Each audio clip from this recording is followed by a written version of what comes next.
on met dedans les complémentaires qui aujourd'hui sont payés par les assurés. Parce que vous le savez, la plupart prennent des complémentaires pour couvrir le reste à payer. C'est obligatoire pour les salariés aujourd'hui. Voilà. Alors ça, c'est pas juste du tout, parce que quand on a créé la sécurité sociale, on pensait tout mettre dedans.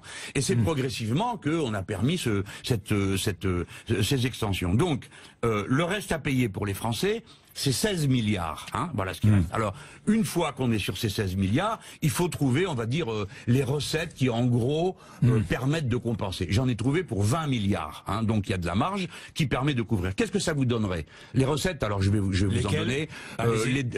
La baisse du prix du médicament, il y en a pour 3 milliards.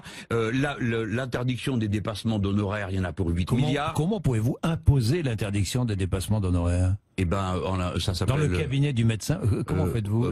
Et le médecin, par exemple, qui demande à son patient un complément d'honoraire de 50 ou 100 euros. Voilà. Qu'est-ce que vous faites? Ben, je crois que ça sera pas possible, vous voyez. Et surtout, il va se passer autre chose. Qu'est-ce qui lui arrive à ce médecin? Il est sanctionné, On va trouver. Mais c'est plus possible. Il est quoi? Il est radié? Écoutez, je ne sais pas, moi. On va trouver. Le Conseil de l'ordre, on croyait que le Conseil de l'ordre... Le Conseil de l'ordre, il sera aboli parce que c'est une organisation pétainiste. Mais le médecin, on va trouver. Les gens, écoutez-moi, on va trouver. Ce que je veux plus, c'est qu'on paye des compléments qui fassent que vous n'allez pas chez le médecin. Voilà. Ça n'aura plus lieu. Vous comprenez? Voilà. Alors après, l'imagination punitive et le reste, je le laisse à chacun. Je continue. J'ai dit la baisse du prix du médicament, les dépassements d'honoraires. Et puis après, il y a des choses qu'il faut savoir. C'est les niches fiscales pour que vous alliez dans les complémentaires. Il y en a pour 3 milliards et des brouettes.